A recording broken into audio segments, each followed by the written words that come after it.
तो दोस्तों last 2 video में जो हमने डिस्कशन किया वो ये था कि सबसे पहले आप लाइब्रेरीज को कैसे इंपोर्ट करेंगे, कौन कौन सी लाइब्रेरीज आपको इंपोर्ट करनी है।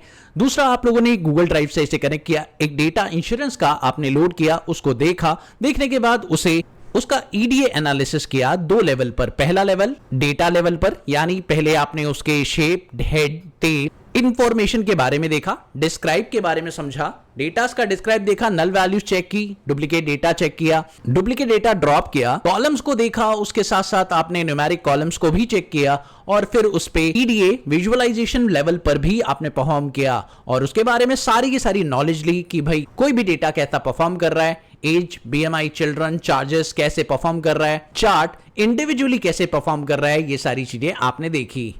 नाउ दोस्तों, अब हम बॉक्स प्लॉट चार्ट को यहां पर बना रहे हैं। ऐसा हम क्यों कर रहे हैं अभी मैं आपको प्रॉपर डिटेल में बताऊंगा, पर इससे पहले हम ये बताएं तो पहले मैं बॉक्स प्लॉट चार्ट यहां पर बना लेता हूं। तो उसके लिए फिर से मैं इस्तेमाल करूंगा सारे के सारे न्यूमेरिक कॉलम्स को लूप में कन्वर्ट करेंगे और लूप में कन्वर्ट करने के बाद इसे सारे न्यूमेरिक कॉलम्स पे एक बॉक्स प्लॉट प्रिपेयर करेंगे। तो चलिए, अब न्यूमेरिक कॉलम्स पे बॉक्स प्लॉट चार्ट आपको प्रिपेयर करना है। ऐसा क्यों करना है अभी बात करेंगे, पहले बनाते हैं। तो यहां पर हमने लिखा फॉर कॉल इन, आपके पास न्यूमेरिक कॉलम दिए हुए हैं तो आपने न्यूमेरिक कॉलम्स बनाए थे पहले, उसी न्यूमेरिक कॉलम्स को आपने लूपिंग वेरिएबल कोल में डाल दिया। उसके बाद आप यहां पे प्लॉट करेंगे। सबसे पहले फिगर साइज, तो यहां पर आप फिगर का साइज दे देंगे। फिगर साइज जो है आपका यहां पे आप बता दीजिए, the figure size is equals to 8,4। यहां पर हम फिगर साइज रख रहे हैं। नाउ अब इस पे हम बॉक्स प्लॉट बनाएंगे। तो यहां पर हमने SNS डॉट बॉक्स प्लॉट बना दिया। बॉक्स प्लॉट में हम अपने डेटा फ्रेम को रख देते हैं। तो डेटा फ्रेम हमारा कॉल है जिसके अंदर हमारा सारा डेटा इन्वॉल्व है। उसके बाद हम यहां पर एक और काम करेंगे, वो ये कि बॉक्स प्लॉट का टाइटल हमें बताना है। तो यहां पर lt.title यहां पे लिखेंगे और टाइटल डिफाइन कर देंगे कि जो बॉक्स प्लॉट है उसका टाइटल क्या होना चाहिए। और अब हम चाहते हैं कि हमारा जो बॉक्स प्लॉट है वो डेटा में शो हो जाए। तो इसे रन करते हैं। नाउ अब आपके सारे बॉक्स प्लॉट बन चुके हैं न्यूमेरिक कॉलम्स पर। तो चलिए, अब इस न्यूमेरिक कॉलम पर बॉक्स प्लॉट बन चुका है, लेकिन सबसे पहले हमें इस बात को समझना चाहिए, ऐसा हमने क्यों किया, बॉक्स प्लॉट क्यों बनाया। तो पहले इस बात को थोड़ा समझ लेते हैं। बॉक्स प्लॉट का प्राइमरी पर्पस आउटलायर आइडेंटिफाई करना होता है। आउटलायर्स वो वैल्यू होती है जो बाकी डेटा से काफी अलग होती है। मशीन लर्निंग में आउटलायर्स इंपॉर्टेंट होते हैं क्योंकि कुछ एल्गोरिथम इनकी वजह से इंपैक्ट हो सकते हैं।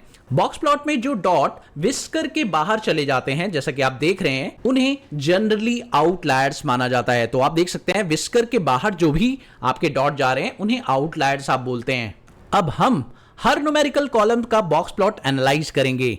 तो आप देख सकते हैं यहां पर आपको कई आउटलायर्स दिखाई दे रहे हैं डेटा के अंदर। तो इससे आइडेंटिफाई हो रहा है कि आपके किस डेटा के अंदर, यानी आपके एज डेटा के अंदर कितने आउटलायर्स हैं, आपके चिल्ड्रन डेटा के अंदर कितने आउटलायर्स हैं, बीएमआई डेटा के अंदर कितने आउटलायर्स हैं और चार्जेस के अंदर कितने आउटलायर्स हैं। दोस्तों, अब सारे के सारे बॉक्स प्लॉट को हमने यहां पर बना लिया है और इसके बारे में कुछ डिटेलिंग भी नीचे मैंने लिख दी है।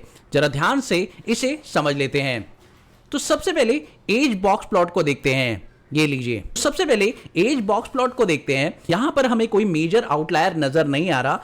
एज वैल्यू एक रीजनेबल रेंज में है और डेटा नेचुरली स्प्रेड हुआ दिख रहा है, इसलिए एज कॉलम के लिए फिलहाल कोई आउटलायर ट्रीटमेंट जरूरत नहीं है। तो उसी तरह हम बात करें बीएमआई के बॉक्स प्लॉट की, तो यहां पर कुछ पॉइंट विस्कर के बाहर दिखाई दे रहे हैं जो कि आउटलायर इंडिकेट करता है। ये हो सकता है कि कुछ लोग का बीएमआई यूजुअली हाई हो, लेकिन सिर्फ आउटलायर दिखने का मतलब ये नहीं है कि उसे डिलीट कर दिया जाए। तो डेटा साइंस में पहले ये समझना बहुत जरूरी है कि ये जेन्युइन है या डेटा एंट्री एरर है। अगर वैल्यू रियल वर्ल्ड में पॉसिबल है तो हम उसे कई बार रिटेन करते हैं। नेक्स्ट आउटलायर अगर आप ध्यान से देखें तो यहां पर चिल्ड्रन का है। तो इसमें आपको कोई सिग्निफिकेंट आउटलायर नजर नहीं आ रहा। इसका रीजन ये भी हो सकता है कि ये कंटिन्यूअस फीचर है। चिल्ड्रन की वैल्यू नेचुरली 0 से 5 के बीच ही है। सारी वैल्यू एक्सपेक्टेड रेंज में ही है, कोई अनएक्सपेक्टेड नहीं है। तो इसलिए यहां पर कोई आउटलायर डिटेक्ट नहीं हो रहा। नाउ दोस्तों, अब सबसे इंपॉर्टेंट बॉक्स प्लॉट चार्ट है चार्जेस का। यहां पर बहुत सारे आउटलायर दिखाई दे रहे हैं। तो अगर आप हिस्टोग्राम को याद करें तो वहां पे भी चार्जेस राइट सिक्योर्ड फॉलो कर रहे थे।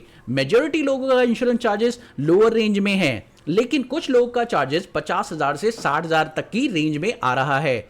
इसी वजह से बॉक्स प्लॉट में काफी आउटलायर्स दिख रहे हैं। ये हाई वैल्यू कस्टमर्स हो सकते हैं या हाई रिस्क कस्टमर्स भी हो सकते हैं, फिलहाल हम इन्हें ऑब्जर्व कर रहे हैं, रिमूव नहीं कर रहे। तो ये सारी बातें मैंने यहां पर समरी में लिख दी हैं, आप इसे पढ़ सकते हैं और फिर अपने नोट प्रिपेयर कर सकते हैं। चलिए दोस्तों, अब बात करते हैं नेक्स्ट पॉइंट की।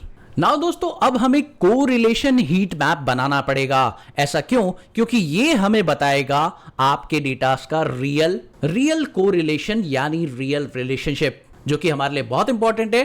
पहले मैं इसे बनाता हूं और फिर मैं आपको इसे प्रॉपरली समझाऊंगा कि ये हम कैसे एनालाइज करेंगे। तो चलिए, सबसे पहले हम यहां पे लिखेंगे plt.figure। हमें फिगर बनानी है और फिगर का साइज सबसे पहले डिसाइड कर लीजिए भाई, फिगर का साइज क्या होना चाहिए। तो यहां पर हम फिगर का साइज 8,6 रख रहे हैं, दैट्स इट। उसके बाद हम लोग यहां पर एंटर प्रेस करते हैं और यहां लिख रहे हैं, एंटर प्रेस करने के बाद sns.heat मैप बनाने वाले हैं। तो सीबॉर्न का हीट मैप हम यहां पे प्रिपेयर करेंगे। तो हीट मैप बनाने के बाद सबसे पहले डेटा फ्रेम को डालेंगे और डेटा फ्रेम का कौन सा फंक्शन, यहां पर आपको कोरिलेशन फंक्शन यूज करना पड़ेगा, जिसमें आप न्यूमेरिक डेटा ही रखेंगे।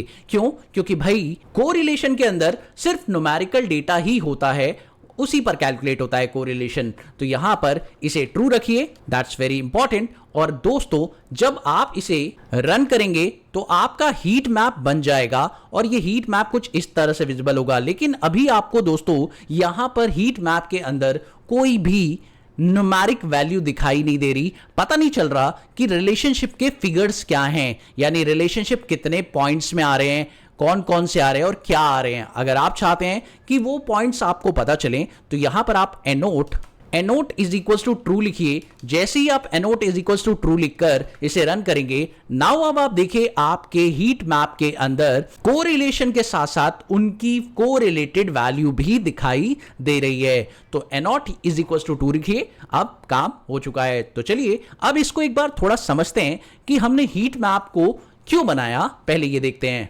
कोरिलेशन हमें बताता है कि दो न्यूमेरिकल वेरिएबल्स के एक दूसरे के साथ कितने रिलेशनशिप हैं। एक बात का और ध्यान रखना है आप लोगों को कि कोरिलेशन की वैल्यू -1 से +1 के बीच ही होती है। अगर वैल्यू 1 होती है तो परफेक्ट पॉजिटिव कोरिलेशन माना जाता है, और अगर वैल्यू 0 होती है तो लीनियर रिलेशनशिप नहीं होता इनके बीच में, और अगर वैल्यू -1 हो तो परफेक्ट नेगेटिव कोरिलेशन माना जाता है। तो हीट मैप की मदद से हम एक ही ग्राफ में मल्टीपल वेरिएबल्स के साथ उनका रिलेशनशिप देख सकते हैं। अब थोड़ा सा इसे एनालिसिस करने का समय आ गया है।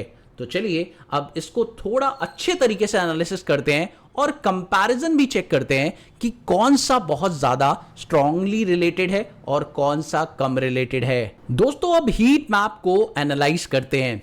सबसे पहले एज और चार्जेस को देखिए, इनके बीच में लगभग 0.30 कोरिलेशन है। ये बताता है कि एज और इंश्योरेंस चार्जेस के बीच कुछ पॉजिटिव रिलेशनशिप मौजूद है। जैसे जैसे एज बढ़ती है, चार्जेस बढ़ने की टेंडेंसी हो सकती है। अब बीएमआई और चार्जेस को देखिए, यहां पर जो कोरिलेशन है लगभग 0.20 है, यानी रिलेशनशिप तो है लेकिन एज के कंपैरिजन में थोड़ा कम है। अब चिल्ड्रन और चार्जेस को देखिए, यहां पर कोरिलेशन सिर्फ लगभग 0.06 है। इसका मतलब लीनियर रिलेशनशिप बहुत वीक है।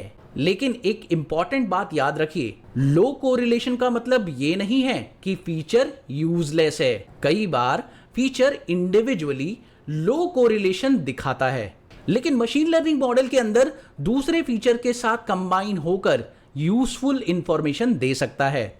इट मींस, मैं कहना यह चाह रहा हूं कि अभी चिल्ड्रन और चार्जेस का रिलेशनशिप बहुत कम दिख रहा है आपको, लेकिन हो सकता है कि चिल्ड्रन का बीएमआई के साथ या चिल्ड्रन का एज के साथ जब चार्जेस से कंपैरिजन किया जाए तो ये ज्यादा अच्छा कोरिलेशन दिखा दे। तो इसीलिए सिर्फ कोरिलेशन देखकर किसी फीचर को तुरंत ड्रॉप नहीं करना चाहिए। फीचर सिलेक्शन का फाइनल डिसीजन मॉडल की परफॉर्मेंस और बिजनेस अंडरस्टैंडिंग के बेसिस पर लिया जाता है। समझ गए मेरी बात? तो ध्यान रहे, कभी भी डिसीजन लेने से पहले थोड़ा एनालाइज कर लीजिएगा। तो अभी ये सारी बातें मैंने इस समरी में, छोटी सी समरी में लिख दी हैं, आप इसे पढ़ सकते हैं। तो दोस्तों, हमने डेटा सेट को काफी अच्छे से समझ लिया है, हमने डिस्ट्रीब्यूशन देख लिए हैं, आउटलायर्स आइडेंटिफाई कर लिए हैं, फीचर का रिलेशनशिप भी एनालाइज कर लिया है। अब अगले स्टेप में हम डेटा प्री प्रोसेसिंग करेंगे और मशीन लर्निंग मॉडल ट्रेनिंग की तरफ बढ़ेंगे। यहीं से एक्चुअल प्रेडिक्शन मॉडल की जर्नी शुरू होती है। तो यहां तक का वीडियो देखने के लिए थैंक यू, मिलते हैं अगली वीडियो में। Bye bye.